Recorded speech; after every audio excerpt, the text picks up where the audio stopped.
Hey everyone, I wanted to make a video as part of a new intention to hopefully make a video a day. And the reason I'm doing this is that I feel really called to share some of the perspectives I have and the ways I see the world, and particularly my kind of feeling and understanding of the collective energies. For a while now, I've been feeling like I always like to share a kind of cosmic weather report, I call it, for anybody who's interested. And it's kind of a combination of what's going on with Western astrology, and then my own intuitive sense of the collective field and how the energies feel. And yeah, I feel that I'm very tuned into the collective, and I'm also, I'm a channel in many ways. I'm a songwriter.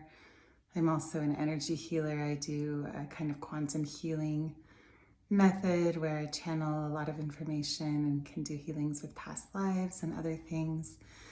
And yeah, for some years now, as I've deepened into my own spiritual awakening, I've been feeling more and more connected to the collective frequency. And this also has to do with my human design. I'm a projector in human design. And maybe at some point I'll explain more about human design. But projectors, we are about 20% of the population, and our role is to really be the ones who can see the big picture, and kind of the seers or the oracles. We're good with systems. So some of the systems that I like to draw from is our astrology, human design, Ayurveda, gene keys, the tarot. And I like to kind of synthesize a lot of this information. And I just wanted to talk about this month of March 2025, which we're, now 10 days into, and it's a really powerful and pivotal month. Perhaps you've been feeling that. We have an eclipse coming up on Thursday, lunar eclipse in Virgo, and there's a lot of really powerful astrology happening this month. There's a huge, what we call a stellium, which is 3 or more planets or points in one sign. They form a stellium. So there are quite a few planets and points in Pisces right now, including the Sun, the North Node, and we've got Jupiter, Saturn, Uranus, and Neptune, I believe. So it's a lot of Pisces energy, and that to me has just been feeling like this kind of swirly soup of just a lot of things, a lot of potentialities and possible timelines kind of swirling without things being super clear or super defined. And that's kind of the nature of Pisces. Pisces is a very mystical sign that's kind of a bridge between the material and the spiritual realms. It's the last sign of the zodiac, and kind of the most connected to spirit, perhaps. And, Pisces are known for being kind of mystics and psychics and astrologers and these kind of things, people with strong Pisces energy. So it's not always the most clear. Pisces is ruled by Neptune, and he's the spiritual dreamy figure of the zodiac, but there can be this feeling of being kind of lost underwater, kind of under the sea, without being able to totally see clearly.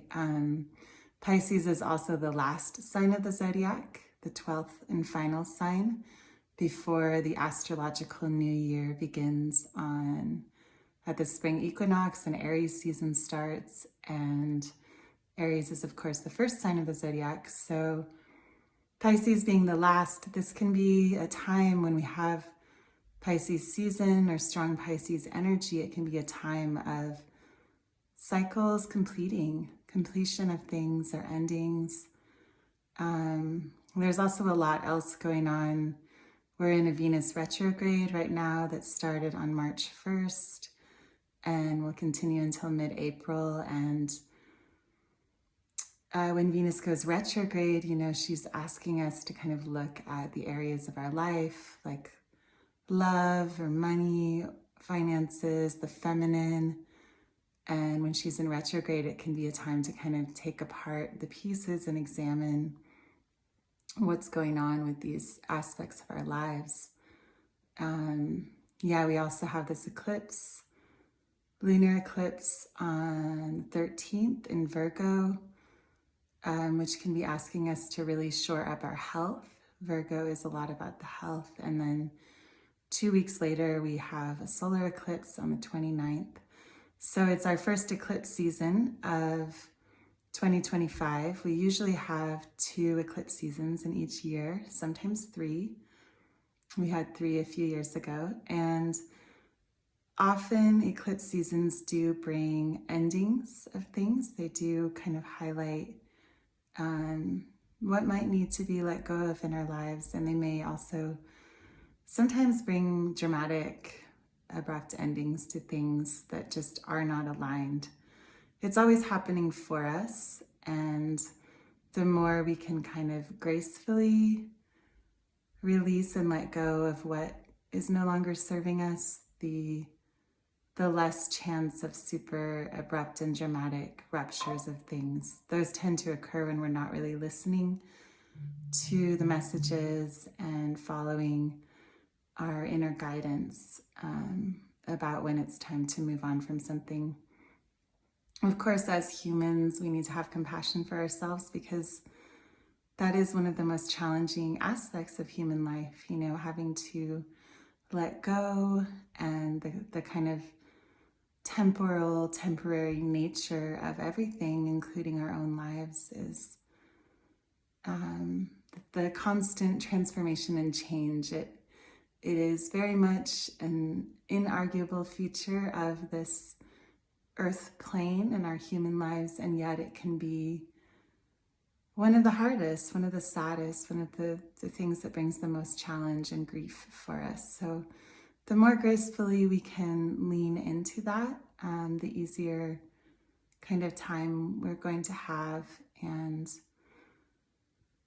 I'm feeling this in my own life, that perhaps it's time for some things to complete, and I'm not totally sure what's next. It's that swirling stew of possible timelines that I mentioned.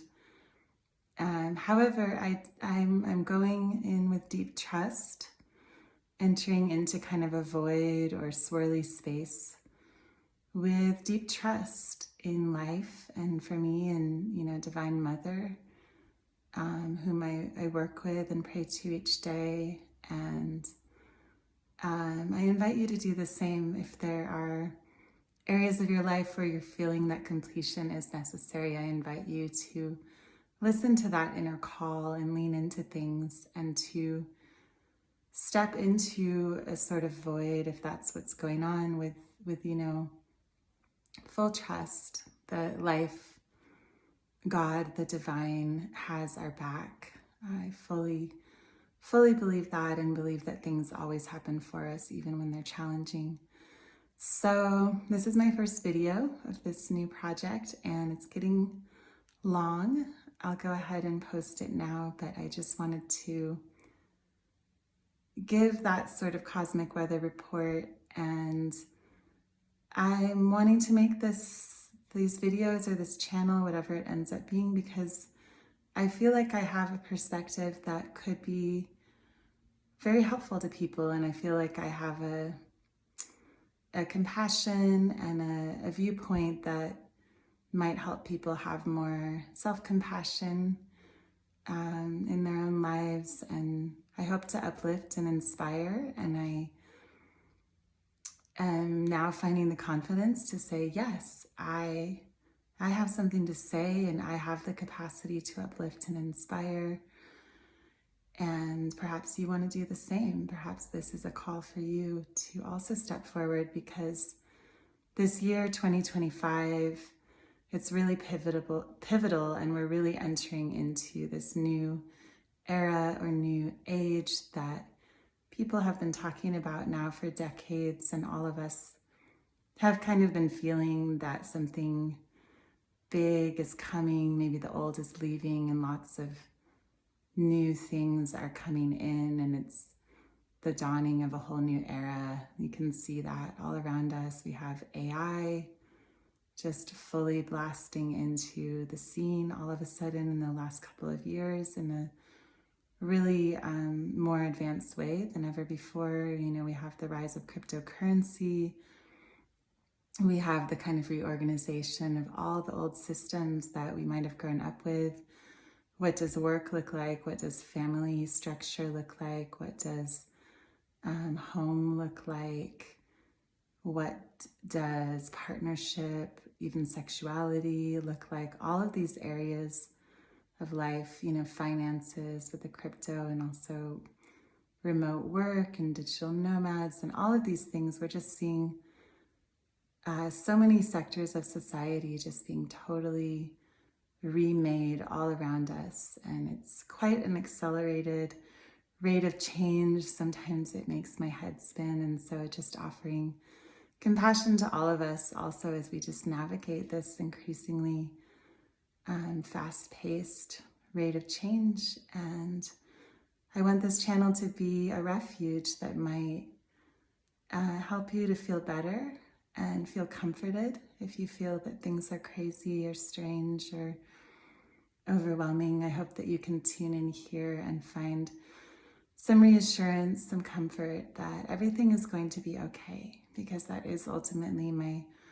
core message, that as everything becomes crazy around us in the world, the collective, in our own lives, remember that it's all happening for us, and that ultimately everything will be okay. And when we go through these challenges, it is an invitation to really find our inner strength, our inner truths, our inner guidance, our own confidence, and, you know, really trust our own inner knowing and follow our own paths. So thank you so much. If you've watched to the end, wow, you are a super rock star. Thank you. And I look forward to talking about other topics soon. If there's anything you'd like my opinion on, please feel free to put it in the comments. Anything you'd like me to speak about. And also, if you feel called to work with me at all, I do offer a number of different things. I offer kirtan in my home of Grass Valley, Nevada City, that everyone is invited to. I'm a musician and also a songwriter, I mentioned, and I play devotional Sanskrit mantras known as kirtan. And I also offer quantum energy healings and astrology natal chart readings. I'm not a professional astrologer, but I offer those by donation. And a lot of this astrological information I've been gathering from Molly McCord. Shout out to her. She's my favorite Western astrologer on YouTube. So check out her channel if you really want to deep dive into more of this month's astrology and astrology in general. Thank you so much for tuning in. Lots of love to everybody, and see you soon.